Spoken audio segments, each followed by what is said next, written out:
At the end of your life, what will be your legacy?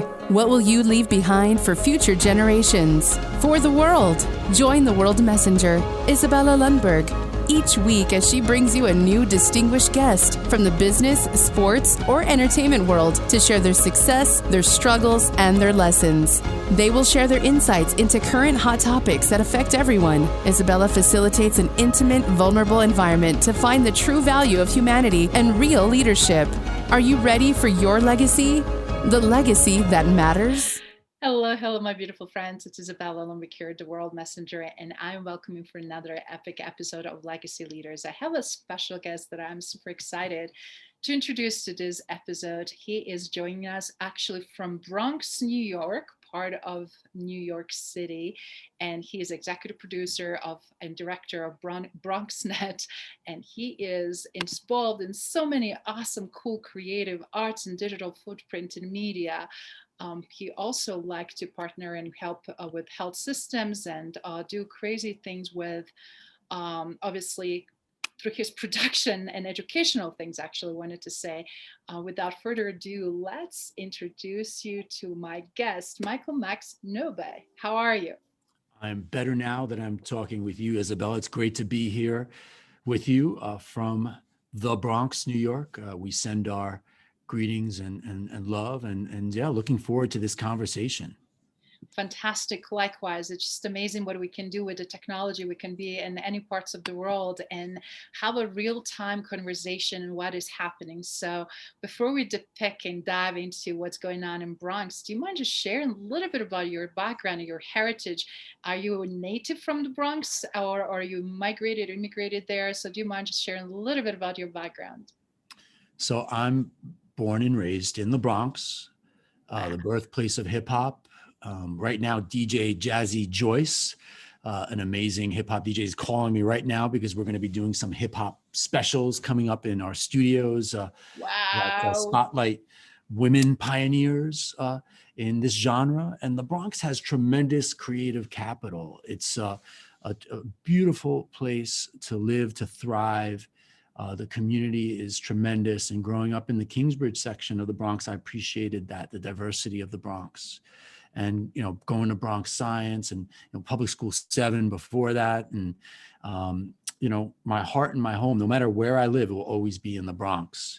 My family, my mom still lives in the Bronx, not far from where I live now. I live next to one of the biggest parks in New York City, bigger than Central Park in New York. In the Bronx, the biggest park is Pelham Bay Park. And then there's Van Cortlandt Park in the Bronx. And that's a huge park, which is like a cross-country capital in the world, in North America. That's where a lot of cross-country races happen. And there's an urban wilderness in the Bronx. It's got elbow room, it's got potential, it's got thrivability, and it's known throughout the world. It's iconic. And I'm proud to say that I live here, and I feel like we're a family here, and we're part of a global community, because you'll find a little bit of everywhere in the Bronx. That is fantastic. Such a different lens when we look at and think about in New York City, right? And when we zoom into just one neighborhood. I had a chance to spend some time to travel, also to drive around and indulge in some of the food and restaurants. And I have some friends that live there and they're artists themselves. So I'm glad that you highlighted some cultural aspects of it as well, how beautiful setup it is and for a lifestyle. So now, obviously, as a native, which is very rare to run into native Bronx person that has been there all their life and absolutely love and thriving in that environment so well. Could you please share a little bit how it's been environment and community affected with the COVID? Because we heard so many different pieces of the news and from different outlets, and I would love to hear your perspective, Michael. So the Bronx is tremendously vibrant in so many different ways, yet there's these terrible challenges that we face together as communities in the Bronx, including economic disparity, health disparities, tech inequities, and with heart disease, obesity, diabetes, asthma affecting our communities well before this pandemic hit New York City. It's been terrible what's happened in terms of the mortality rates in the Bronx. There's comorbidities in the Bronx. And at one point, the Bronx was the epicenter of the epicenter in terms of infection and fatality. And in part, in terms of infection, it's because so many frontline workers live in the Bronx. They work all across the city and the region, but they live in the Bronx. And there are many healthcare workers that were living in certain zip codes. And, and as the onset of this virus came to our region, it was unclear how it was spreading. It was definitely fear and, terrible things where, people lost their relatives. From our BronxNet family, we had team members that were in emergency rooms themselves suffering from this horrible virus. And, it's been tragic for our communities, and it continues to be. And I think one thing that we want to do is, in addition to being more empathetic for each other and looking out for each other and caring for each other, we want to solve these problems of inequity and, economic disparity. So that's a big part of what we do as a nonprofit. BronxNet Television, the public service multimedia network of the Bronx, is to forge strategic partnerships with community organizations and leaders and the communities across the Bronx to inform, to provide health awareness information, to provide workforce development opportunities, to provide news and information, voter literacy programs, encouraging community engagement, where the community is part of the solution to some of these problems and bridging these disparities. And it's a lot of work to be done. I mean, I'm proud of what we've done, but we have a lot more work to do. And it's through these strategic partnerships that I think we're able to accomplish so much. And if there's ever a time to step up in our lives, it's through these collective crises that we've been experiencing through 2020 and through this, the beginning of this year. And for, whatever challenges we face together, whatever crucible we may encounter along the way, we want to be prepared. We want to know that we can count on each other. And we want to find the resolutions to move us forward together and to help each other. That is so powerful. And I love how you not only acknowledge the challenges and problems you had prior, but then how they escalated, but then also how you came together and how you use the voice and platform that you have to help to educate, to give a voice, but also to come and give people information and leverage that during the times of highest need. You're also part of such a diverse community. And as you know, that is my passion. Not only did that, I had a chance to work with over 120 plus countries around the world, people very closely, but also with people that also immigrated and came to the United States. They're part of your community, that tapestry of diversity where people are trying to navigate now the best they can. And I'm glad to hear efforts that you're taking, but do you mind sharing a little bit more about those health initiatives? Because obviously I hear a lot of pain points there, and how you're tackling that, if you don't mind, please. Sure. So in terms of health initiatives, one of the biggest organizations in the Bronx is Montefiore Healthcare Systems. And we forged a partnership with Montefiore to produce health awareness programs about telehealth, to let people know you can contact your doctor without going to the office if you need. This is what telehealth is. This is what you need to know. This is why you're,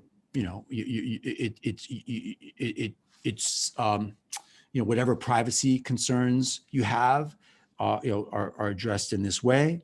And then we also produce healthy eating, healthy cooking, wellness segments. Also, we provide interviews with experts in the medical fields, health officials that speak to really problematic diseases affecting our communities, whether it be diabetes or, this past February, we did programming around Healthy Heart Month and healthy heart cuisine. So these are cooking segments, these are health segments, there's fitness segments, there there's a great number of shows that we're doing also with medical professionals like Dr. Denise Nunez with Leaders of the Future. And she's hosting a show with Bronx young people, Bronx youth, and they're talking about health. And they're interviewing community people. They're talking about the issues that we're facing together. The most recent episode in a new season debuted this week, and it was on vaccines. Fantastic. So whether it be with Montefiore Health System, Empire Blue Cross Blue Shield, Essen Health, with what we're going to be doing with Mercy College and their programs, and other programs across the Bronx, our channels, our 6 channels on 2 systems, as well as at BronxNet.tv in full HD, are dealing quite a bit around issues of health and wellness. We also have a pioneer of hip hop, Grandmaster Melly Mel, who's a huge fitness ambassador and a real advocate for health and healthy communities. And he's doing programming with us around health that also involves culture and music. And it's sort of a creative way of forging your own pathway to health and wellness. So, these are just some of the things that we're doing, but I got to tell you, we have 6 channels. And we have such a diverse borough, people from all over the world, because the Bronx is such a welcoming place and it's one of the most diverse places in the world. So we have programs in Spanish, we have programs in African dialects, in Garifuna traditionally, which is a Central American culture, and also a language that outside of Honduras and other places in Central America, the largest number of Garifuna speakers are in the Bronx, and we have Garifuna language programs. So our producers, the independent producers, people that BronxNet provides training and access to technology, and in times of relative normalcy, studios, and we provide access to channels, and we broadcast and televise their programs, are also stepping up and producing a great amount of health programming around these issues, so that we can care for ourselves and care for our families and neighbors and friends. And that's what it's about. It's about young people getting involved so that they can give advice and even be role models for their parents who maybe are not eating as healthy as they could. So it's about showing, and we can eat better, live better, and be stronger together in different ways and from different perspectives and frames of reference on BronxNet. That is so powerful and very empowering, and great role model actually to replicate in other parts of the country and the world actually. So kudos for doing that. Because right now, what I'm seeing also from leadership standpoint and where I'm at dealing with a lot of data and executives and what's going on dynamic wise, and seeing such a high increase of suicides and high increase of children being neglected and all these different dynamics that are affecting beyond, because the people are not necessarily in the large homes that are cooped up in the small areas, and everybody's trying to do the best they can. And of course, different dynamics are, as a result, creating different pain points. So it's beautiful to have an outlet, but also to be involved specifically for youth with different creative projects, as you mentioned. So we have an educational mission, and it's about media literacy. And we've trained thousands of members of the public in media production. These are intensive workshops, whether it be documentary or narrative filmmaking or basic field production or studio production. And we continued to do that through the pandemic with online media education that we're doing so people can participate from the safety of their home. When in times of relative normalcy, we're in state-of-the-art studios. BronxNet has locations all across the Bronx from which we do training and provide access. And I would say that this pivot to remote production in the cloud and collaboration in the cloud as a nonprofit, I think I'm really proud of our team and what we were able to do as the pandemic hit New York City.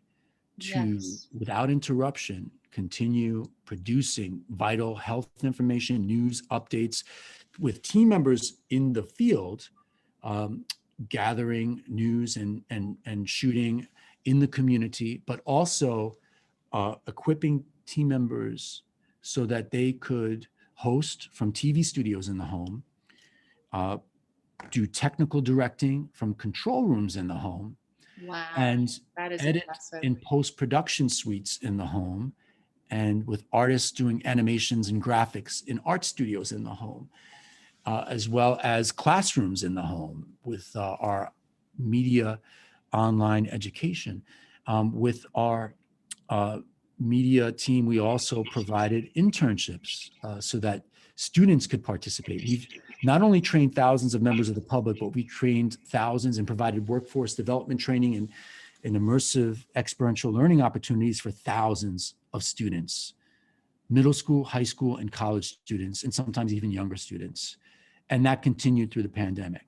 Through the Ponce Foundation, we actually offered high school paid internships, which were very important because in New York City, summer youth programs were slashed, because of COVID.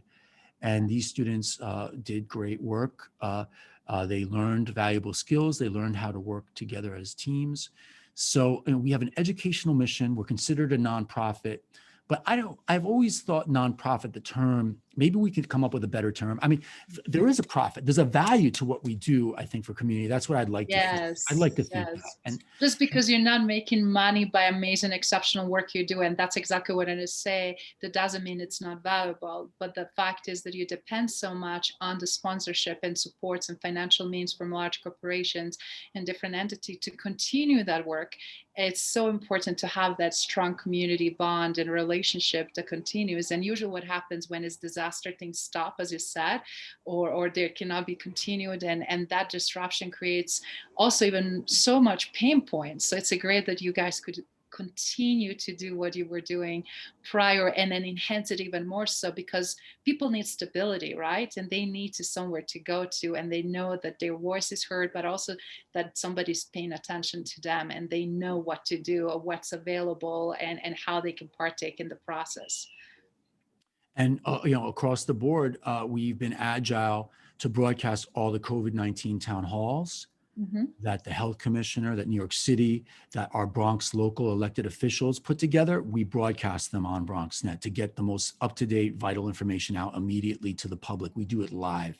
And whether it be where we're doing live production in the fields with our technology that lets us do that, broadband cellular technology, or we're doing it these virtual town halls, we strive to provide the most up-to-date information possible in regards to health and voter literacy info. Right now in New York City, there's a huge number of important elections in the city council with new faces, and where do these candidates stand on the issues, and what do I need to know about early voting and universal voting by mail and ranked choice votings. So we need to demystify that, and we do that at BronxNet by broadcasting debates for Bronx local races, candidate interviews, and public service announcements around all of these, all of this voter literacy information. And we continue to do that in partnership with great organizations like the New York League of Women Voters, like the organization Nos Quedamos, where we do candidate forums, like the local newspapers, local weekly newspapers in the Bronx partner with us, like the Bronx Times Reporter and the Riverdale Press. And it's important to support local news and information in an era where there's a lot of media consolidation and there's less local information available. Oftentimes through these partnerships, we can all, make sure that the local voice is heard, that there's local coverage, that there's niche coverage.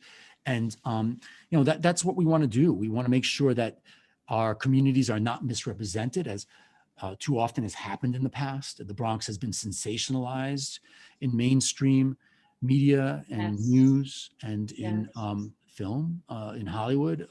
Specifically in that arena, and then the lens that the world knows. And that's why I wanted to hear from this lens so people have a better understanding, not only how it is to be part of it, but then also how it is right now at this moment and what else is going on. So please continue. Yeah, it's so important to support local voices and local media. And because oftentimes when there is a profit motive. Yes, and different agendas. Yeah, if it bleeds, it leads. If it's the Bronx has been sensationalized in so many terrible ways with pseudo documentaries that that have really upset people, and that's why it's so important, and that's why BronxNet exists. So BronxNet has been serving the Bronx for more than a quarter century. Wow, I didn't know that was that long. That's amazing. So this space I'm in right now, this is our completely renovated, and we're doing broadcast upgrades and integration right now. This is our completely renovated network operations, BronxNet at Lehman College. Wow. When I started with BronxNet, I was like one of the first employees. I was one of the 3 first employees at BronxNet Television. I was like a graphic artist that helped with the branding, a designer and animator. And this very space was empty. There was nothing here. Our studio, which is right next door, it was a shell of a space. It was used as storage. So it was underutilized space. We transformed the space into these vital pathways for community members to connect with each other and share information and present multiple points of view. And now, these spaces are yet again revitalized so that when we can enter these spaces, we can welcome our members and our teams together here more fully, because we do have team members on site, but it's definitely more limited in what we're able to do because of the guidelines and because of safety culture, which we prioritize. But when we welcome people back, these spaces, these public spaces, which are so important, when we're able to, will be nexuses for community again. And we look forward to that too, because this is this is part of community building. So whether it be, we've proved that through this pandemic, we can pivot to the virtual connections that we've forged, including the one that I've done with you, Izabela. I mean, so we met together through this crisis. So it's bringing people together. But then when we're in the physical spaces together too, we can have a lot of things to look forward to. And I know many people are kind of experiencing some fatigue with all the little boxes and the grids, and and look forward to seeing each other again in person. Absolutely, you're spot on that. Because, but the beauty is, I love, again, it takes a lot of strength and strong leadership to do what you do, and to have the cohesiveness of inclusion, as well as opportunity, not only to all voices to be heard, but to partake and participate in that, right? And then also to use all the demographics. I love what you said, because my passion as a former educators of children, and seeing the biggest, highest vulnerability with them during this time, and that they still have the programming and engagement and opportunity to get substantial information and something that they can look forward to it, as well as adults. But what I love that you created also the arts, the music, obviously, that all these different components of the tapestry, because I remember first time when I was exploring New York on my own, taking this gazillion photos, I was like, I just couldn't get enough. I was fascinated by all these different buildings, the graffitis, the cars, the people walking, the fashion. Like, you can watch on one street 20, 30, 40 people passing by, none of them looking alike. It was just such an interesting dynamic. And then also like sampling different types of foods. It's like, wow, some authentic things from different cultures. So I feel like that richness and that snapshot of just observation was so rich to me in many ways, just because we're just so, like, you could in one day depict at least 40, 50 different things, and that will be just, again, sensationally unique and different, because you don't usually get them anywhere else. So that is hard to do. That is definitely hard to do, but it's also beautiful to obtain and allow and create space for it, and see positivity in it, and see as a part of the community, as a part of the culture. Specifically right now, as we're seeing so many things clashing politically, social, economically, but also with the different ethnic groups. It's just so nice to have a positive outlet that is truly their space, meaning community, people that are there. So do you mind sharing how many people live right now in Bronx? I know that a lot of people left New York if they could, and some people purposely stayed and leveraging this time to also do as you do, to build more strategic partnerships. But I'm just curious, what is the population of the Bronx itself approximately?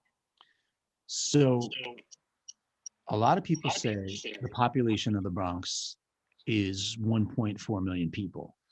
But according to the most recent data, it's if you round up a little bit, you really have 1.5 million people. You're 1.5 million people. So it's almost like a city.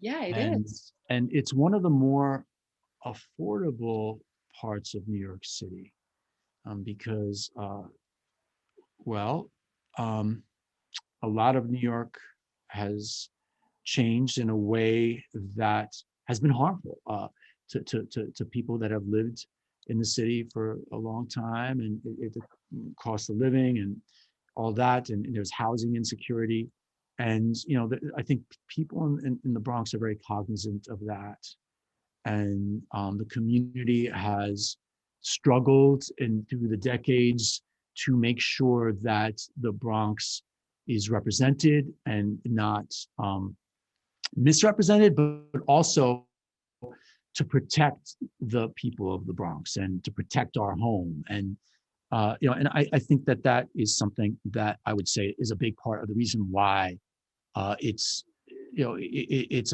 a place that people love, and the people that live here know it best. So why not help our communities here tell the story of the Bronx? And Yes.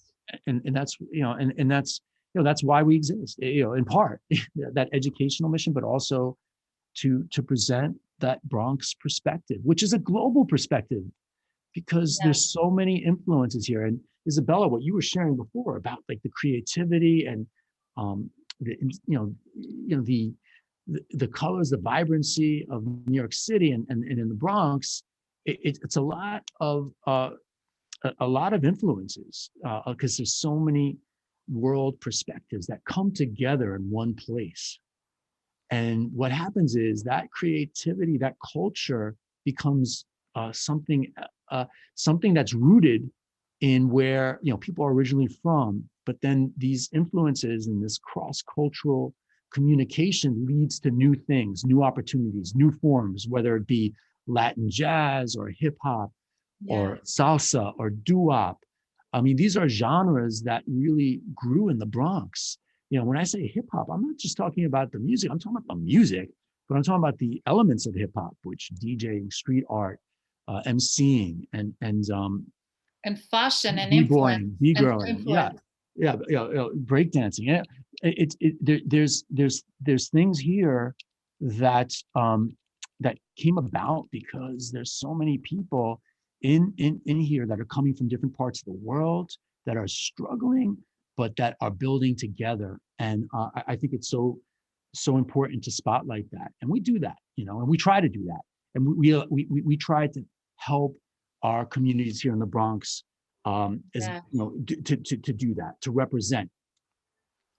You're part of such a resilient groups. I always loved the New Yorkers and in general, because as a European, it's like it's very direct, open, and it's like you really always know exactly what's going on, and it's no fluff and just this kind of way of lifestyle, and things obviously yes do move and happen fast, but in the same time, just conversations with people, they're very different, and I love that as the result of resiliency of environment, and when people that feel down and they're broken and in dire situations and conflicts, they are still finding ways. And it's that kind of just like not just the hustle and grind, but it's also that the level of that let's help and support one another and step up and do things and thinking outside just ourselves. And I think that is so important, specifically during these times, to role model. So do you mind sharing, Michael? I'm just curious, since COVID happened, since all of these crazy things came even more so to light, from health that you were mentioning to crazy burnout to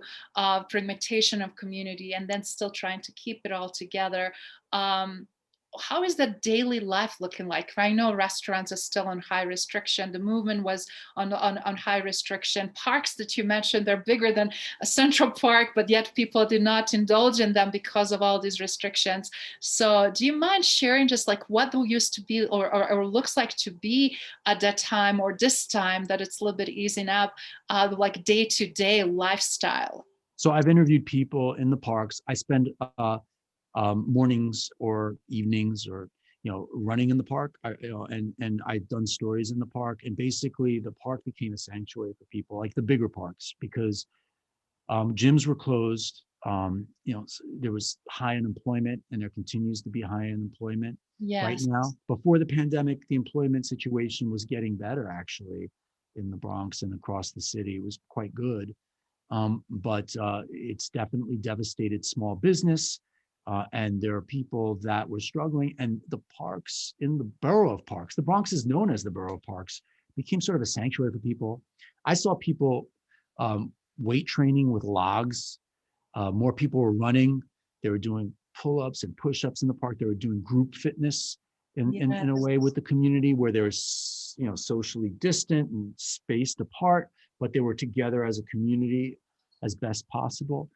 And I think that with restaurants, there was outdoor dining. It's kind of cold now, and there are guidelines that are changing so that you have some indoor dining happening currently. But there are businesses that have closed. I mean, I was just talking about several businesses, including a capoeira studio that recently closed in our neighborhood here, a coffee shop that closed, some restaurants that closed because of the pandemic, because small business was hurting before the pandemic, and then completely devastated.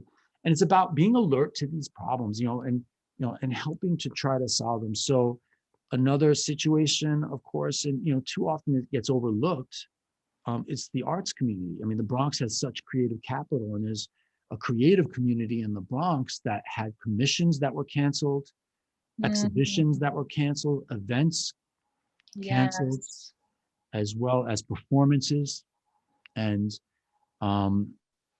so we started partnering with artists and arts organizations, and presented performances on BronxNet with artists performing before our cameras rather than a full audience, and going live oftentimes with the Cover Girls, which is another another collective of artists that come from the freestyle world. And freestyle is another music born in the Bronx. Yes. And they performed at Casita Maria. We broadcast them live.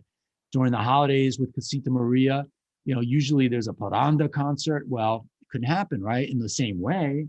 But you know what? They got a float that went 1 mile per hour through Hunts Point in the South Bronx. And our cameras were there. And we broadcast the paranda, which is like plenas with the hand drum and singing. And it's beautiful, beautiful holiday songs.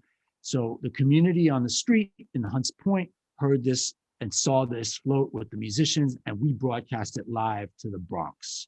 And it's on our channels in full high definition on Optimum, BronxNet, as well as Fios. But guess what? You can get it live also, because we're streaming on all of our channels at BronxNet.tv.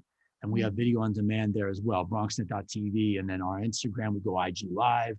Facebook, we're on Facebook Live. And with our community partners, we cross-publish on Facebook Live so that community members could start watch parties. And in responding to the crisis, we also were cognizant of the tech inequities, where not every student has enough devices in the home. Not all families have enough bandwidth and internet in the home. And there are parents now home because they're not working in the field, right? Because they're not able to because of the pandemic. So we partnered early on and started planning with educators and administrators in the Bronx to broadcast educational content on BronxNet television to help reactivate educational access for children and families at home that didn't have enough or don't have enough devices. And we continue to do this, or enough. Brilliant.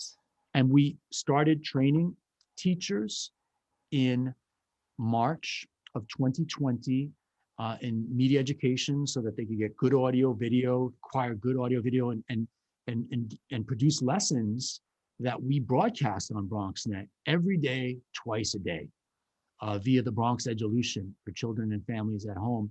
And we started the new season of the Edulution on January 11th of 2021, and we're just scaling up. Last spring, we did a virtual prom because we had to celebrate student achievement, and we had DJs from around the Bronx and around the nation who just volunteered to DJ this 9-hour set for students so that we could celebrate our students across the city. So an epic prom, as well as other special programs for parent engagement and student engagement through the pandemic. And we're planning some big things for this spring as well. And we do interactive arts lessons with Bronx Arts Factory, which they're visual artists. Many of them, we need to connect artists with the creative economy. So we were able with Bronx Arts Factory to get some grants for the artists to do interactive lessons that we broadcast on BronxNet with materials you may have in your own home.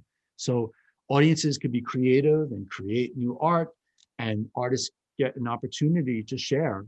And right now, people need creative outlets as well. They need nourishment for the mind, body, and soul. And that's what we try to do on BronxNet as well. And in the birthplace of hip hop, well, we're celebrating the 47th anniversary of hip hop last year in 2020. We had to do something. So we had in one of our studios, BronxNet at the Hub in the South Bronx, we had Grandmaster Melly Mel MC an epic DJ battle with Grand Wizard Theodore. He's the first DJ to scratch, and the original DJ Jazzy J, and beautiful DJ set that was complemented with rich, robust performances by a pioneer of hip hop. Her name is Rockefeller. She's a B-girl. And she performed with the Full Circle Soldiers. And then we also had the new generation, the kids. These are kids, little, kids like 9-year-old, a 10-year-old, and a 14-year-old. They're called the Syrup Kids from the Bronx, and they performed in a playground before our cameras. So we did a Hip Hop 47 special. We're planning some big things now with the Hip Hop Element Awards and more. So while we're not able to fully gather in spaces, of course, it's like the same across. Yes. It's really kind of the same situation in so many places. We are able to do things that connect people, that connect the arts, that connect people to the economy and the creative economy, and connect people to valuable health information and to education. Our partners on the educational initiative, like Principal Torres from CS55, like at the time we were planning with the Bronx Executive Superintendent, Misha Ross Porter, who's tremendous and cares so much about our children. Now, she was just named last week Chancellor of New York City Schools, Misha Ross Porter. Wow, that is fantastic. It's so great to have a strong female figure there. So thank you for sharing that. That's awesome. Congrats. And we're just building on these partnerships. And that's what it's about. It's about building partnerships, leveraging what these different organizations and community leaders and what people can bring to the table to help resolve these challenges that we're facing together. This is beyond impressive, specifically, as you know. In order to build a great, healthy community, we have to thrive on that, what connect us, right? What unite us. And usually that is the arts, performance, music, obviously movies, and sports events. And you tackle all of them and pretty much, I'm not sure if you're able to do any of sports events, but everything else that you mentioned, and that is the foundation that brings us all together, no matter what upbringing, no matter what status and where we're at in life, from young generations to elderly. And I think that is phenomenal. So since guys, whoever is watching and listening, not only Michael is so well dialed into it, and if you're able to create this cohesiveness in Bronx, in parts of the New York, this is something that everybody else can replicate. This is a phenomenal model to watch and see what's possible. I'm in Colorado, and I wish honestly that a lot of Colorado stations are actually leveraging and doing more programming you're talking about, because even though some schools are remote and similar issues and struggle, and then I can see also struggle in Texas and then in Utah and Nevada, as well as California, so many states could definitely benefit of the process that you have put in place. So I just want to say kudos for being a great role model. Thank you. And we are cognizant in speaking about spotlighting the scholar athletes. So with Fordham University, they're doing a sports show through the pandemic. With Manhattan College, we're about to gather safely with a small limited number of runners, with runners really around the world, for the Global Crake St. Patrick's Day 5K and 10K. So there's going to be a Bronx community running race. We're broadcasting it from Belfast to the Bronx to the world. This is happening on March 17th with great runners like Carrie Gallagher, a coach at Manhattan College, who's an elite runner, a tremendous athlete. She'll be participating. And this is another thing that's important. Is like, sports has been disrupted, and a lot of these students were getting scholarships. I mean, that was helping them get and achieve in higher education. So what's at stake? How do we help our scholar athletes? How do we encourage our young people to pursue higher education? And this was a doorway and a gateway for many students. So we just want to make sure that that there's still connectivity there. So we do spotlight student achievement across the subjects and including sports and athletics. That is fantastic. Again, that's such a rich diversity of, again, what you offer, how you do it, and how you included everyone. And I'm curious right now, since you accomplished so much, Michael, already, what is in your bucket list? What are you really hoping to see in remainder of the year and in the future that you will really see now that lessons from this COVID situation and that brought community closer instead of further apart? What do you see that will be some of the great undertaking in the future coming up? So before the great, I'll tell you what's realistic, and then I'll get into the great. So the realistic is we're going to be working in sort of a hybrid basis where we'll be on site, on location to a certain degree, and we'll still leverage that remote capability that we've developed and grown so well and scaled up with new technologies and workflows.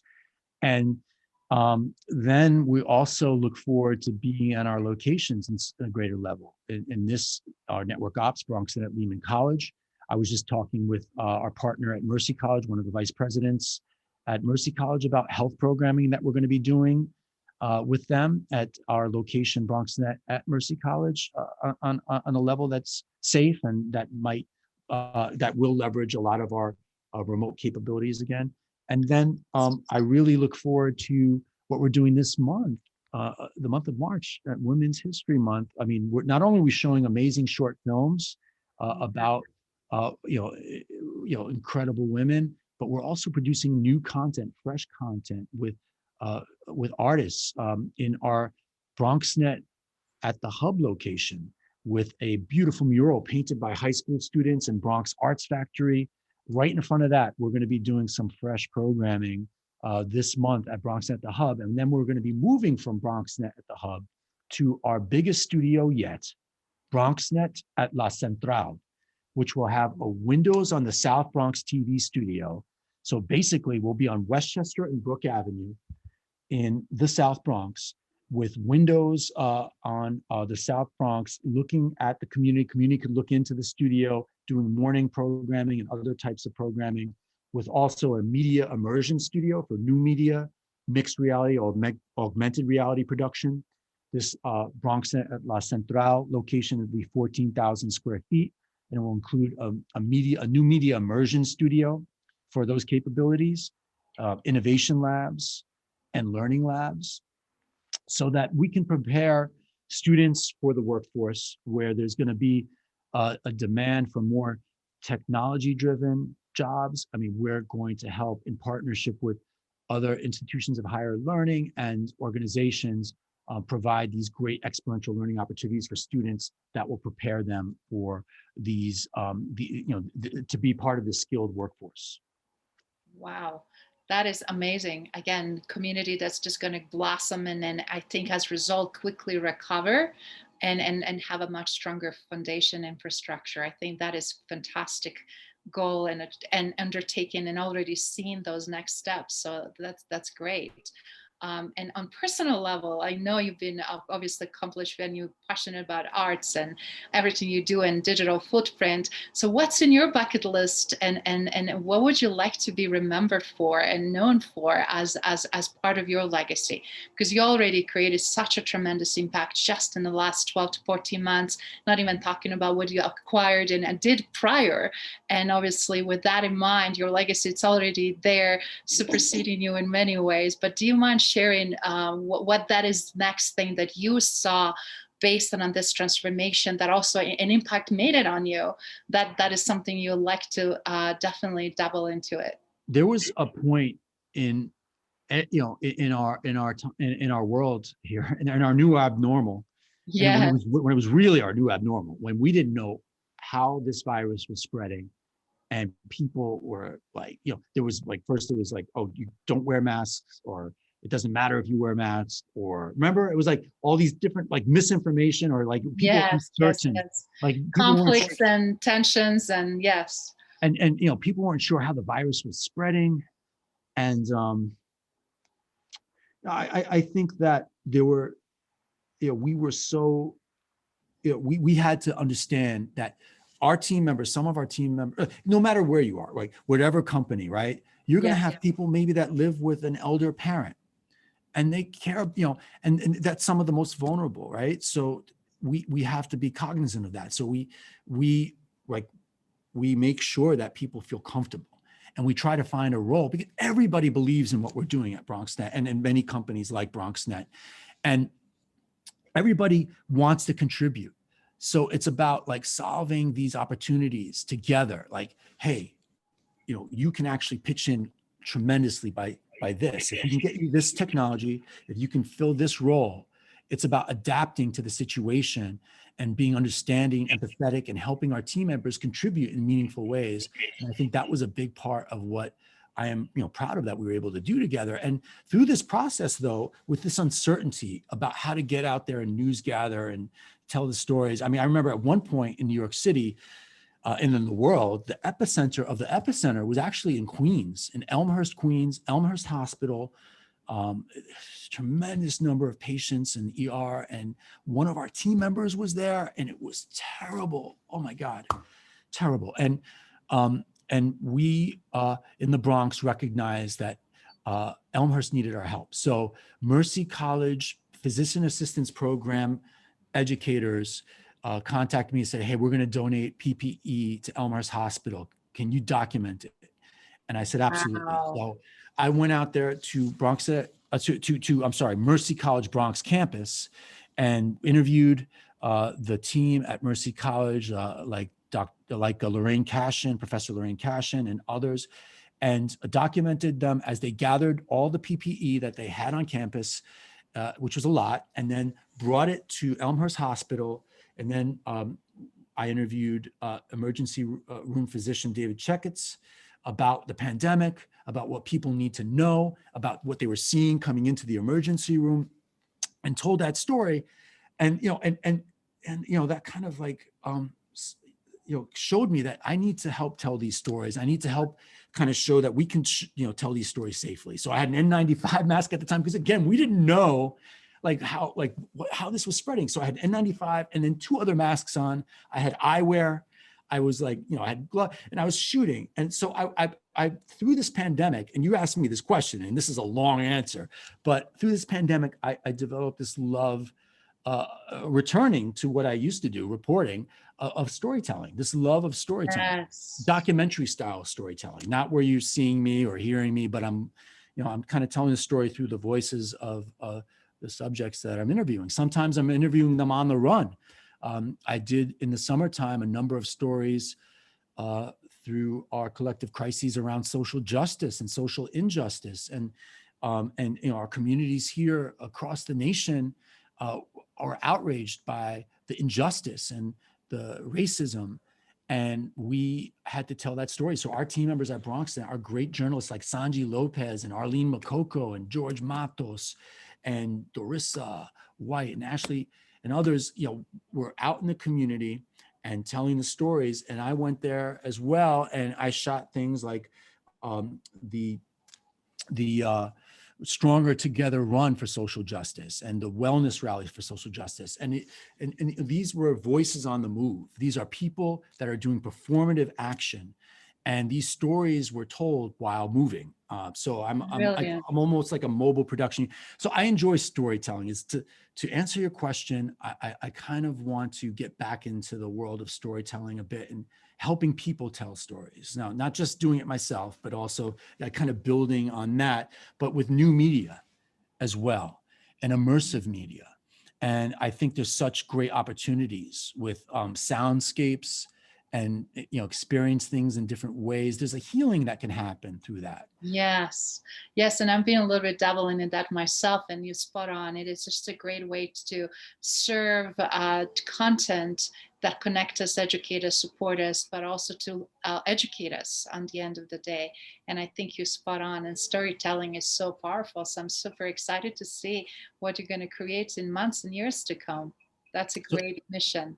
And if you want to see some of the stories I'm talking about right now, just check out our BronxNet.tv site on YouTube, on our website, BronxNet.tv, but also our Instagram at BronxNetTV. But more specifically for the stories that I'm talking about, you could also see it on Instagram at Bronx Strong, which is my handle across platforms, Bronx Strong. Fantastic. I will make sure that we have all of those links and audience and people that are listening and watching that can also access to them easily. And definitely check your Instagram account, which is so beautiful. Great photos and tapestry of that Bronx neighborhoods and everything the Bronx, New York is all about. So I just wanted to say, I really appreciate the opportunity. I know you're very busy, gentlemen, and with a lot of going on the mission to continue to serve exceptionally as you do. And I just want to kudos you and thank you for opportunity to sit down with me and have this conversation, because with the Legacy Leader Show, with the global audience that we have and rippling effect that we're going to expand with more education awareness, we can create impact. So thank you for doing that today. And thank you for inviting me, Izabela. I got to say, when I see what you do on LinkedIn and on Clubhouse and professional development workshops that you do and the panels you're on and your welcoming approach, and you're such a great listener, but you also give great advice. I truly appreciate what you do, and I know many others do as well. So, Izabela, it's this is the beginning of something. Yes, it is. And it just, things don't happen by accident. And I just want to also say, not only in this show, it's been tremendous gratitude to hear your voice, but you're spot on for like a clubhouse for people that are already there. Please find us and just to hear your contribution. And that's what it is, that richness, people sharing the stories and real life situations or things that they're encountering in their business. And how do we quickly pivot to make choices and decisions, best choices and decisions in the moment that we know and that we have. That is really what's all about. So you are spot on. This is just the beginning. Thank you. Keep Bronx and world strong, Izabela. Thank you for listening to Legacy Leader Show. If you enjoyed the content and had a positive experience, then please leave us a positive rating. In addition, leave us a positive review whenever you are listening on whatever platform there might be. Make sure your friends and family also know about the benefit and value that we provide and what we have to offer. Cheers.